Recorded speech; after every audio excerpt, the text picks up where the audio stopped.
Buenas noches. El Papa León XIV dice: yo siempre voy a ser, vaya donde vaya, obispo emérito de Chiclayo. Ahora soy obispo de Roma y emérito de Chiclayo. No sé si don Diego Isidoro será siempre, vaya donde vaya, misionero de Leibamba. Ahora mismo es párroco de San José de Calamonte y misionero emérito de Leibamba, Chachapoyas. ¿Voy bien? Bueno, es Leimebamba. Leimebamba. Leimebamba. Hace usted bien en corregirme y lo importante es al comienzo del programa. Leimebamba. Y miren que lo tengo bien escrito, ¿eh? Muy bien. Pero vamos, es que me impone. Entonces, ¿siempre será emérito de Leimebamba? Bueno, emérito no. Yo soy ciudadano de Leimebamba. Soy hijo adoptivo, por lo cual siempre voy a mi casa. Ahora he estado allí hace 2 o 3 días que he regresado. Ahora lo vamos a ver. Y nada, me consideran y me considero ciudadano de Leimebamba, hijo de Leimebamba y padre de Leimebamba, de alguna manera. Tienes un paralelismo con el Papa, también en Perú, claro. Sí. La gente me pregunta, ¿conoce usted al Papa y tal? Digo, no, es que hay una gran diferencia porque el Papa estaba en Chiclayo, es la costa, una de las ciudades importantes. Yo estaba en la periferia. Como dice el Papa Francisco, sí, estábamos en las periferias del Perú, en Leimebamba de Chachapoyas, que aquí siempre resulta el nombre un poquito llamativo, pero son 2 palabras bonitas. Leimebamba viene de la palabra Raimi Pampa, el lugar de la fiesta. Y es que, como sabemos, bueno, si no ya lo explicamos un poquito, en la época cuando llegan los españoles, el imperio inca estaba dividido en 2, ¿no? Uno estaba al sur, en Cuzco, otro al norte, en Cajamarca. Y entonces el Inca fue a Leimebamba a celebrar la fiesta del Inti Raymi, la fiesta del sol. ¿Pero eran incas los de Leimebamba? Bueno, Leimebamba... Porque algunas historias dicen que los incas ocuparon Leimebamba. Sí. Es un sitio muy interesante. Está reflejado en el museo, creo que luego hablaremos un poquito del museo. Y lo vamos a ver, además. Chachapoyas está al norte de Perú y Cusco está al sur. Entonces, los Chachapoyas fueron los últimos conquistados por los incas. O sea, no eran incas. No. Es que Perú, y eso es una cosa cuando alguien me habla de ir a Perú, digo, tened en cuenta que siempre se habla de la cultura inca, pero hay muchísimas culturas preincaicas tan interesantes o más que la cultura inca, la cultura moche chimú, de Chiclayo precisamente. En Trujillo estaba pues, la cultura moche, chanchan, las huacas del sol y de la luna. Es una cultura increíble, casi tan interesante como la cultura inca o más, y eso mucha gente no lo sabe. Entonces los Chachapoyas, que me va contando, fueron los últimos conquistados por los incas en el año 1472 más o menos, pero fueron los primeros conquistados por los españoles. En el año 1535 ya había presencia española en Leimebamba, con lo cual en muy poco significa cristianismo. ¿Perdón? Presencia significa cristianismo. Bueno, significa pues invasión, estar ahí. En la laguna, en las chulpas, han aparecido cosas muy interesantes, donde había elementos incaicos, pero también donde había elementos ya cristianos, curiosamente. Como digo, en muy poco tiempo se han unido las 3 culturas. Ahora vamos a hablar, bien, Diego, del 25 aniversario en que estás ahí. Pero no Isidoro, buenas noches. Buenas noches. El otro día estuvimos cenando tú y yo en casa de unos amigos, médicos los dos, y está todo lleno de recuerdos de México. De México, digo, de Perú, todo de Perú. Y yo pensaba, hay que ver, aquí cuando venía Diego Isidoro, era peor que el mochuelo, se ponía a hacer colaborar a todos los queridos. ¿Cómo la familia de un misionero vive esta lejanía a 12.000 kilómetros? Por cierto, en referencia a lo que dice Diego Isidoro, yo le decía cada vez que venía de Perú que tuviera cuidado al entrar por la calle Santa Eulalia, porque por las calles iba saliendo la gente cuando lo veía de frente, porque a todos iba pidiendo dinero para los proyectos que tenía allí, que han sido muchos y muy fructíferos y que todavía perduran. Bueno, y proyectos, y tú cuando estabas en el Trajano también colaboraste con su... Bueno, sí, normal. Es decir, que nosotros, aparte de la cercanía de los proyectos y está pues llevado por un familiar, también es que el Trajano siempre se ha caracterizado por trabajar esos valores, ¿no? Esos valores solidarios que en aquella época fueron con Limebamba y que continúan ahora con otras asociaciones o con otras necesidades. Y lo que decías de la familia, pues tienes ahí como dos sentimientos. Uno de gratitud a Dios, de que haya contado con Él, de que quisiera que estuviera allí en ese momento, que Él sintió esa llamada. Y por otro lado, pues en el aspecto familiar, pues también tristeza, ¿no? Sí, yo recuerdo con mis padres, pues que le dijo que se iba para ir para 2 o 3 años y luego fueron 18. Yo me puedo considerar de esa familia porque he llorado con ellos. Es que también tu hermano en los funerales, en los funerales y en las bodas, y nos hace llorar a todo el mundo. Y normal, sobre todo cuando son los padres de quien habla. A ver, Diego Isidoro, emeritense del 63, morirás con las botas de misionero puestas, ¿no? El ser misionero es un ser. No es algo que algo te encuentras, ¿no? Es una vocación, es un llamado. Y eso va en el ser de la persona. Y entonces ser misionero, eso se lleva siempre. Para, como decís vosotros, para Diosito allí más que en otros sitios por la pobreza o por las desigualdades, ¿o no? Hay un sentimiento de religiosidad, de espiritualidad, y ese sentimiento está muy vivo, ¿no? Hasta tal punto que no hay tanto problema, se mezclan a veces un poquito, ¿no? La religión católica o la religión evangélica, también con algunas intuiciones espirituales o espiritistas, ¿no? Entonces, lo que es muy interesante es el mundo del espíritu. Y eso sí lo hay. Que cuando llegas aquí, al primer mundo, te das cuenta que ha desaparecido mucho, ¿no? Entonces se está perdiendo la religiosidad. Y ahora, aquí, en este primer mundo de tanta cultura y de tanta sociedad del bienestar, es curioso, pero hay un montón de gente que va a la brujería ahora, ¿eh? Yo cuando doy charlas de bautismo y cosas de estas, me llevo una gran sorpresa de que el tema de la brujería es increíble. Esto allí se ha vivido dramáticamente en Perú, porque afecta muchísimo a las comunidades, a la gente, y hay gente que lo lleva fatal. A veces cuando se habla de la Inquisición, que se ha hablado tan mal, ¿no? Con una idea así un poco tétrica de una leyenda negra, pero realmente la brujería hace mucho daño. Yo te puedo contar 100.000 historias y vamos, yo creo que eso habría que erradicarlo, ¿eh? Todo bautizado está llamado a ser misionero. Claro. Tu hermano ahora está de misionero en Cáritas, bueno. Que tampoco va a la misión, la que tiene. Mira, ahora me lo va a contar. El tema de la misión, yo siempre cuando doy charla de bautizo, le pregunto a los padres, ¿no? ¿Cuáles son los misioneros más importantes? Son los padres. Hoy es la familia donde hay que hacer misión. Porque es verdad que hay familias, ¿no?, que transmiten valores, algunos centros educativos, pero vivimos en una sociedad, esta sociedad tan interconectada con Internet, ¿no?, donde llegan tantas tendencias, tanta ideología y tanta tiniebla, porque muchas veces lo que trae es confusión, que en la familia los padres son los primeros que deben ser misioneros. Vosotros los Isidoro, en ese sentido, podéis hablar con orgullo de los vuestros, que vaya tela. Esto es curioso, pero ahora cuando preparaba el programa, 2 de las cosas mejor valoradas de la Iglesia Católica por la gente, incluso no creyente, son los misioneros y Cáritas. No.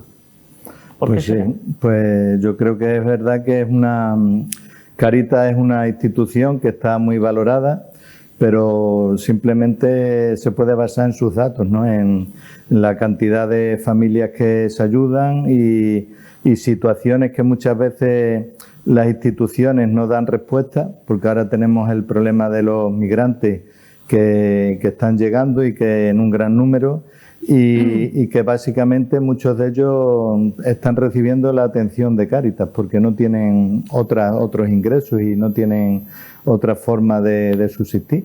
Entonces Cáritas está allí pues sembrando esperanza y donde hay una persona pues intentamos de encontrar sentido a nuestro voluntariado. y por eso yo creo que está a la vista de la labor de Cáritas que sea valorada. Otros misioneros, y vosotros sois familias misioneros. Diego, cerca de dos décadas de misionero allí. Me ha hecho mucha gracia cuando hablamos de periferias existenciales, que no se me ofendan los de Calamonte, pero tú a las periferias estás muy acostumbrado, has sido cura en Mérida, en tu pueblo, en Torremejía, en Don Álvaro y ahora en Calamonte. En Trimbajo, y ahora en Calamonte. Aldea de Retamar, Corte Pelea. Antes hablaba, no, las periferias se te dan muy bien por lo que veo. Antes hablabas de la religiosidad popular. Es decir, ¿hay algún atisbo, algo subyace entre esto que estamos viendo ahora en imágenes, de esta religiosidad popular, y después nos tienes que hablar despacio del museo, y, por ejemplo, la procesión de San José de Calamonte de tu parroquia, que también es religiosidad popular? Sí, sí, sí. Es muy bonito porque en Sudamérica en general la religiosidad es española y todas las tradiciones que había en España se llevaron a Sudamérica y, curiosamente, ahora he traído yo a Calamonte una tradición de Leimebamba, No me digas, que cuéntanos. es precisamente el desclavamiento que dicen en Perú, ¿no? Además, la gente en Calamonte se emocionó la primera vez que lo hemos hecho. Es como un auto sacramental donde al final del Viernes Santo el Cristo está clavado, ¿no?, en la cruz, y te digo cómo se celebra en Leimebamba, ¿no? Hay unos santos varones que van desenclavando al Cristo, y lo hacen de una forma como muy ¿Pero por la ritualística. calle o en la iglesia? No, en la iglesia. En la iglesia. Y montan como unos árboles, se va desenclavando, ¿no? Y entonces se hace con un martillo, misericordia, le van quitando un clavo, ¿no? Y las señoras cantan, pero un canto que hace llorar. Luego el segundo clavo, y el Cristo va desenclavándose y va descendiendo, ¿no? A mí me tocó un año, porque son estos santos varones, cogen al Cristo para ponerlo en la urna. Sí. Y un año faltó el santo varón, se despistó, y me tocó cogerlo a mí, ¿no? Es una sensación increíble, ¿no? Coger al Cristo cuando baja de la cruz. Y eso lo estamos haciendo en Calamonte, y la gente está pero encantada, ¿no? Claro, lo curioso es que tú en Perú tenías 21 pueblitos, tenías que atender. Sí, 21. Pues ya me explicarás cómo era eso. ¿Cómo se hacía? Pues mira, eso se hace en algo que aquí se habla mucho, pero que tristemente no nos toman en cuenta los misioneros, ¿no? Se habla de la pastoral misionera, ¿no? Y se hacen proyectos de pastoral misionera. Nunca nos han llamado a los misioneros, oye, ¿cómo lo habéis hecho vosotros, no?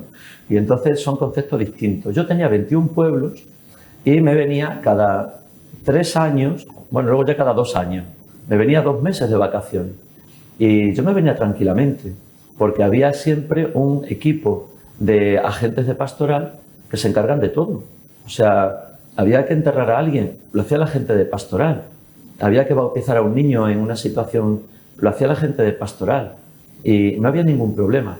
El sentimiento del laico en misiones es muy distinto al que hay aquí. Porque aquí el laico es verdad que tiene su protagonismo, pero aquí el laico tiene un problema, y es que se clericaliza. Se clericaliza. Quiere quitar lo que es la función del sacerdote y asumirlo, ¿no? Sobre todo el tema del mandar. Aquí mando yo, en esto mando yo, ¿no? Pero en misiones no.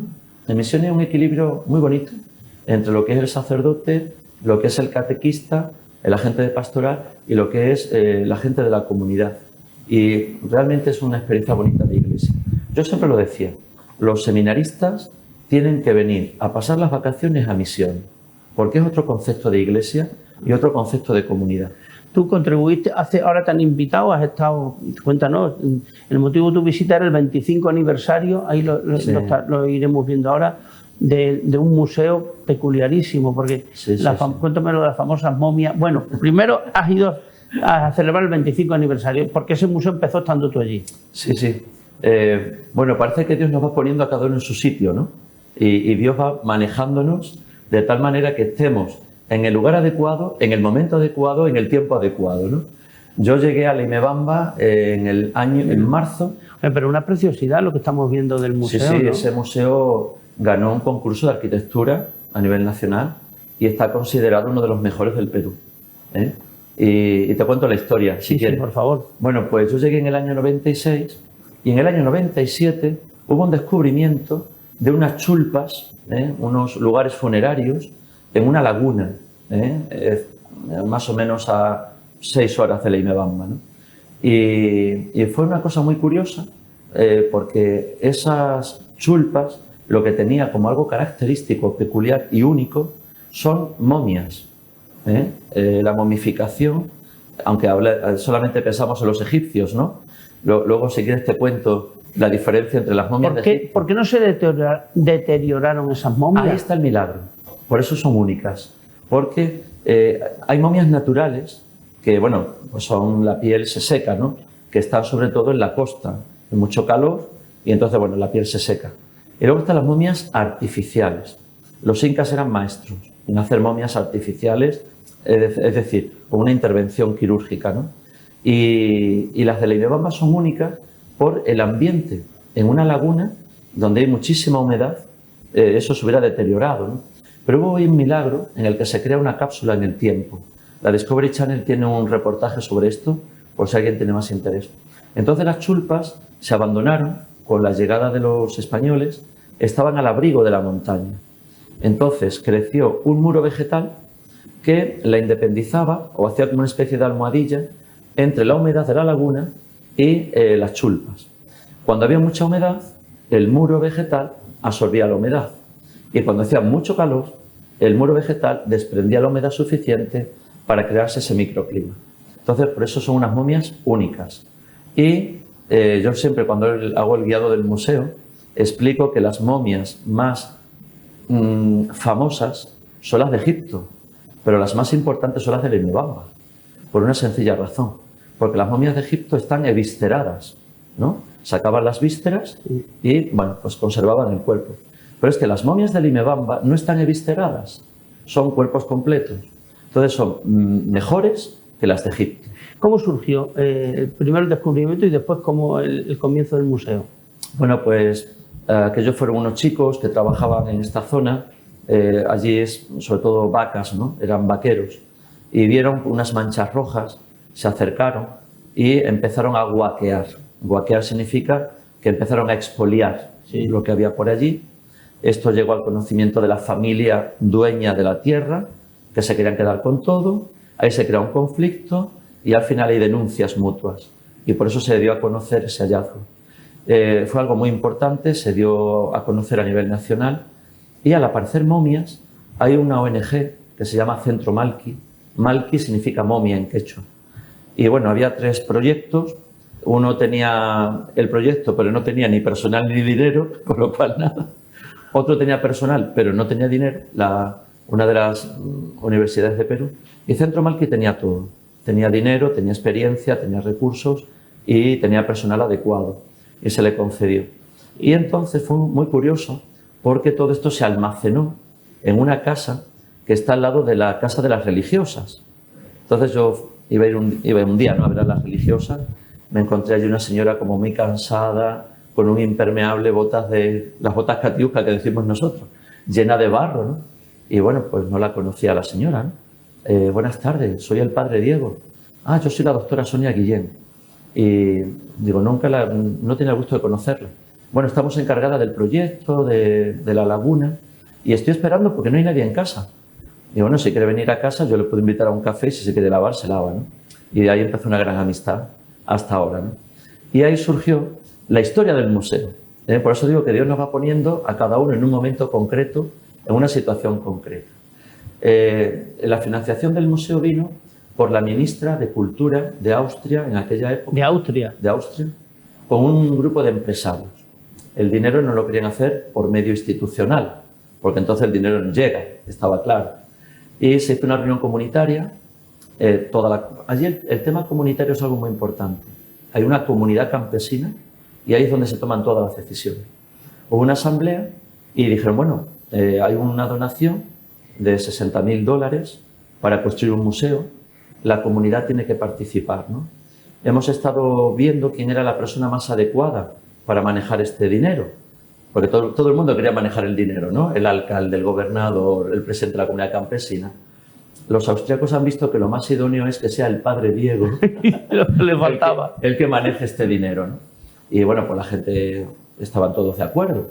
Y hubo una cosa que a mí me emocionó mucho en ese momento, porque se estaba pidiendo opinión a la gente, todo el mundo estaba de acuerdo.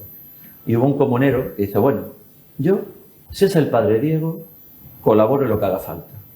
Pero, ¿alguien me puede explicar qué es un museo? Entonces me emocionó porque era fe ciega, ¿no? Fe ciega, este hombre se está fiando de mí. A donde yo vaya, él va a ir también, ¿no? Y fue una cosa muy bonita. Y bueno, empecé como gestor económico. Luego, bueno, pues el tema de la arqueología en Mérida, tú ya sabes, ¿no? Nacemos con el ADN de arqueología. Luego pasé a ser arquitecto, porque claro, el plano del museo lo hicieron en Lima, en una mesa de despacho. Cuando ese plano lo vas a poner en el terreno, las cosas no concuerdan. Era un museo interesante porque no iba a haber barreras arquitectónicas y nada más que empezar a llevar una escalera, porque había un cerro. Esto no puede ser, ¿no? Bueno, nuestra formación en el instituto yo creo que ha sido buena. Yo estudié Historia del Arte, estudié diseño, dibujo, entonces en alguna cosa me movía, ¿no? Y aparte del conocimiento. Y bueno, ahí fui haciendo algunas reformas sobre el plano y bueno, bien. De hecho, incluí un teatro romano, porque había un problema, era un cerro. Había que ver cómo se superaba ese cerro para entrar en el museo. Y había empezado una escalera. Digo, no, pues una escalera porque es un museo sin barreras arquitectónicas. ¿Pero qué hacemos con tanta tierra? Pues hacemos como los romanos, lo aprovechamos. Y de hecho en alguna imagen creo que sale el teatro. En la foto hemos visto. En alguna ocasión, y hemos visto gente arriba celebrándolo, ¿no? En alguna ocasión, esto fue en el año 97, ¿no? Vine al Ayuntamiento de Mérida en aquella época. Hombre, a mí me hubiera gustado que Mérida hubiera financiado ese teatro. No está terminado, hay 4 gradas solamente. Me hubiera gustado que Mérida hubiera tenido ahí esa presencia, también como emeritense, ¿no? Queremos tener ese honor. Y bueno, ahí está la llamada, quizá podemos recuperar este reto, ¿no? Y esta posibilidad.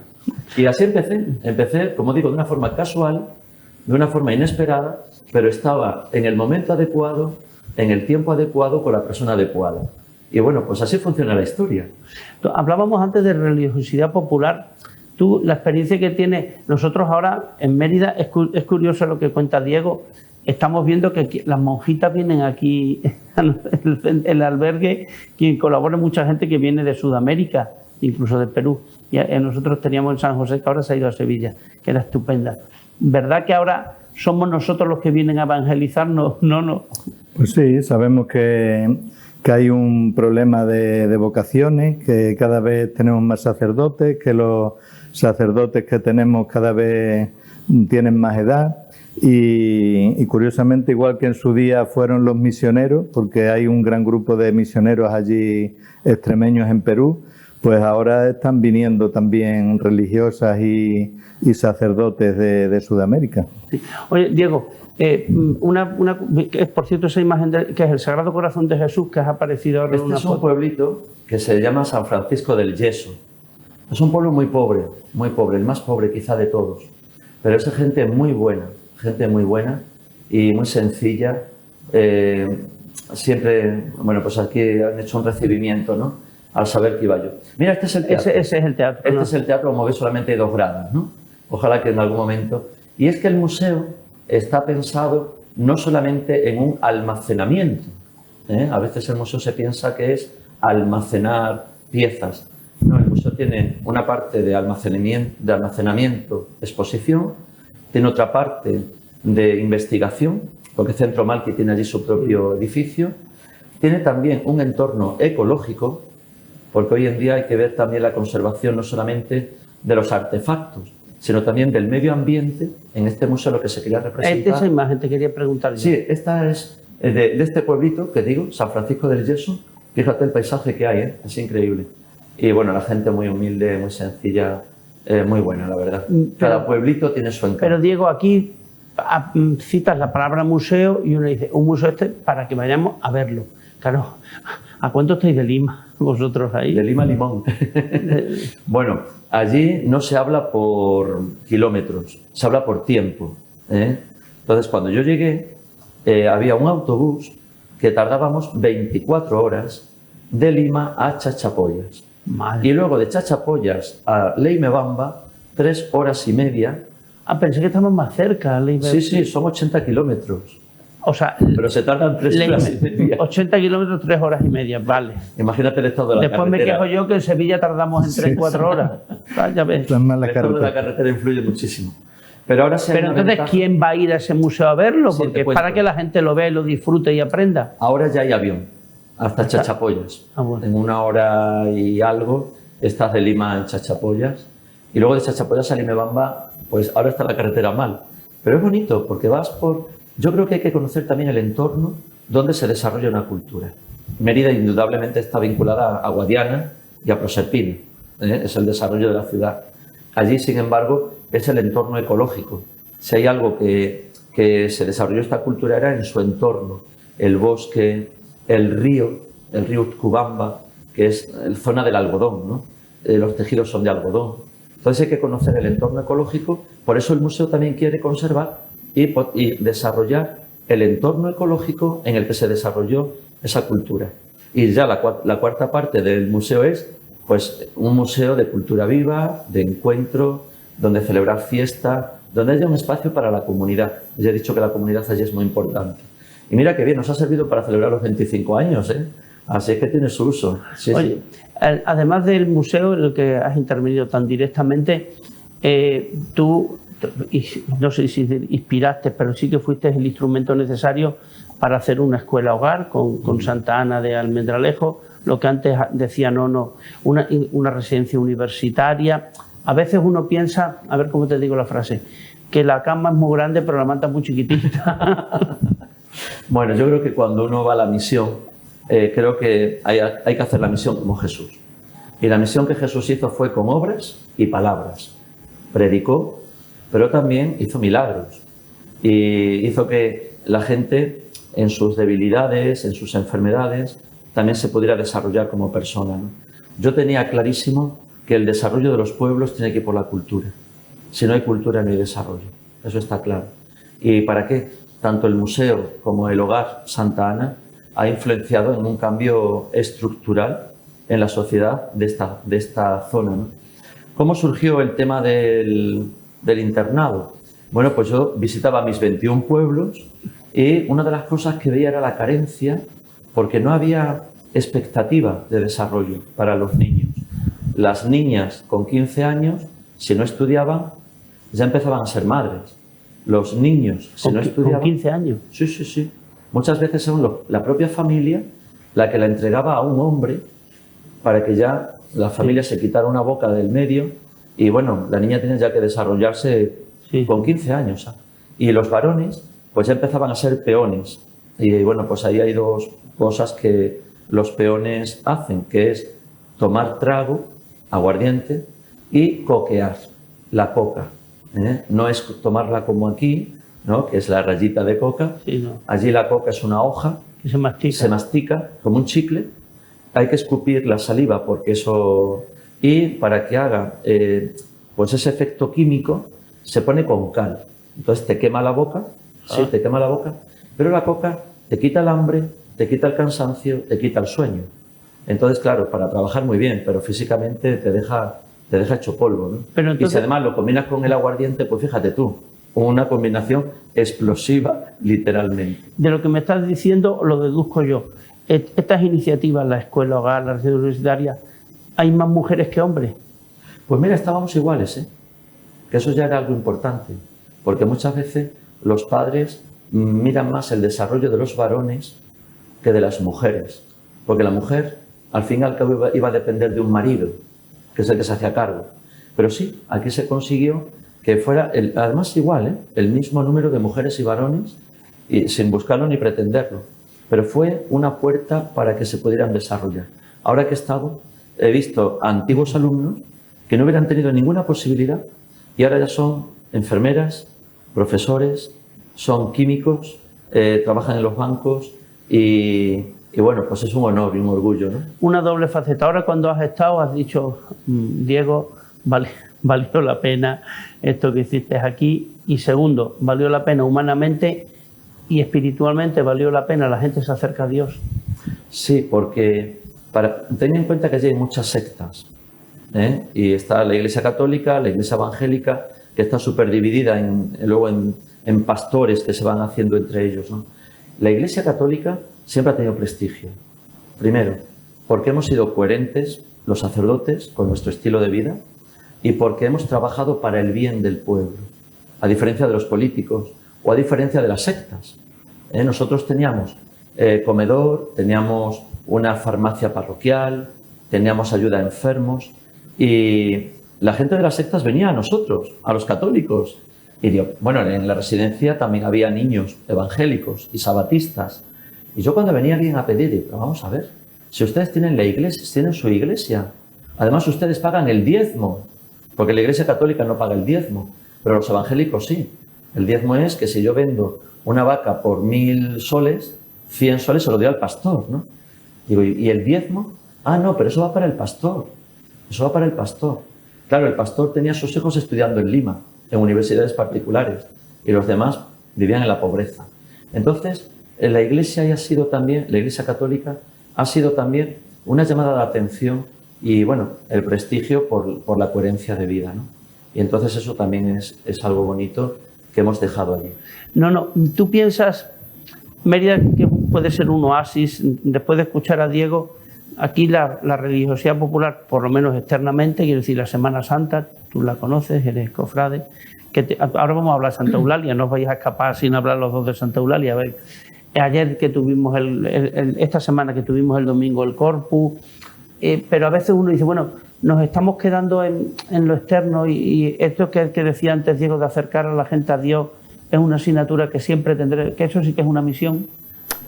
Pues es una misión. Todos tenemos, yo creo que todos los cristianos tenemos una misión y muchas veces no sabemos por qué estamos en lo que hacemos y luego reflexionando y meditando pues llegas a la conclusión que no eres tú el que ha elegido tu camino, que no eres tú el que eliges, sino que es Dios el que te elige a ti y es lo que aceptas y ya está. Y lo que tú dices, pues muchas veces no valoramos lo que tenemos. Es decir, yo cuando Diego nos contaba cómo vivían allí, cómo para ir a una misa a lo mejor recorrían muchísimos trayectos y en malas condiciones y demás, o para ir a una escuela, que los niños muchas veces iban descalzos y se ponían unas chanclas artesanales que hacían allí para entrar en la escuela y el valor que le daban a la educación. Y aquí nos pasa lo mismo, es decir, que como lo tenemos todo, pues no lo valoramos. No valoramos tampoco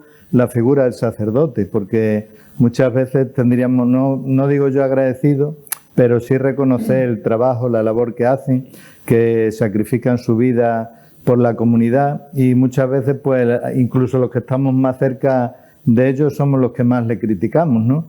Entonces eso es general, yo creo que sirve con ellos y pienso que aquí en Mérida pues pasa un poco lo mismo. Vivimos muchas veces de tradiciones, pero no le damos realmente valor al tema espiritual y a profundizar en ello. Fíjate, se nos ha pasado 33 minutos, llevamos ya.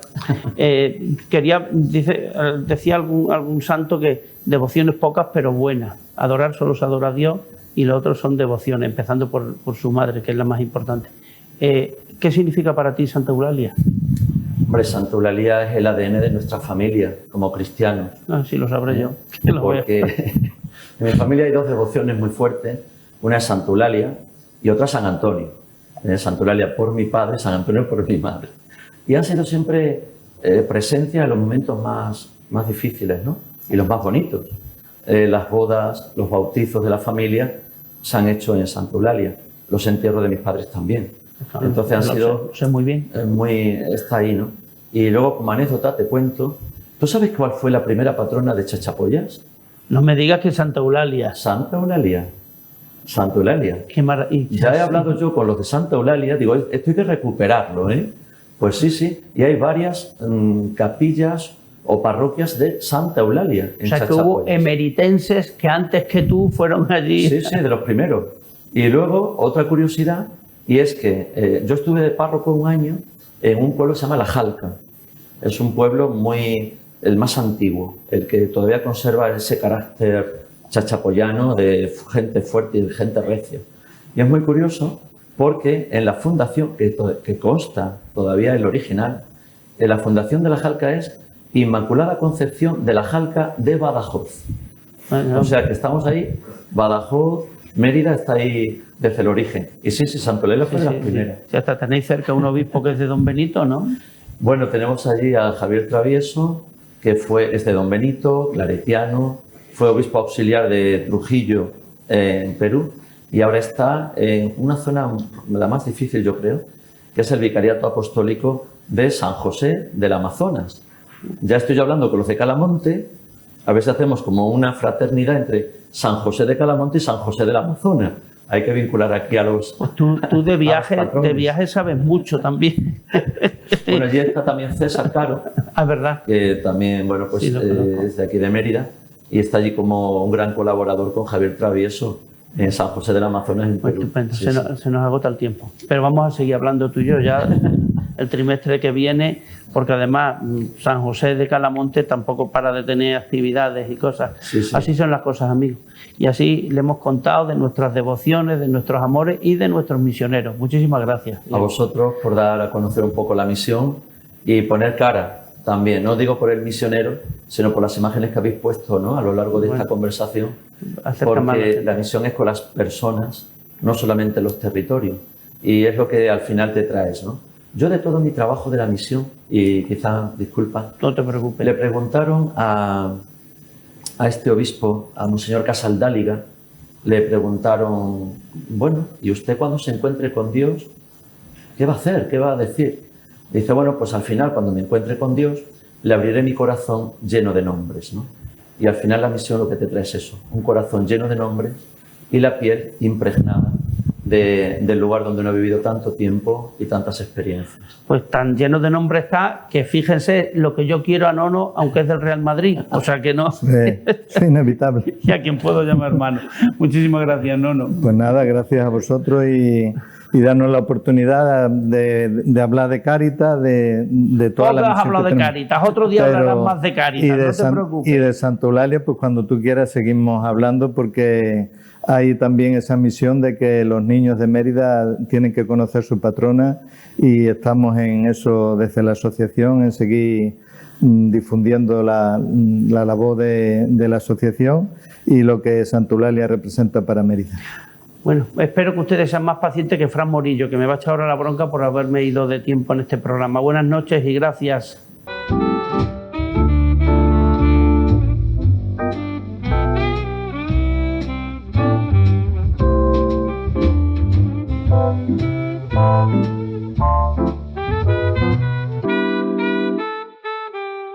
En nuestro programa La Última Palabra hemos recorrido un caminar que nos enseña a crecer espiritualmente, pero también psicológicamente.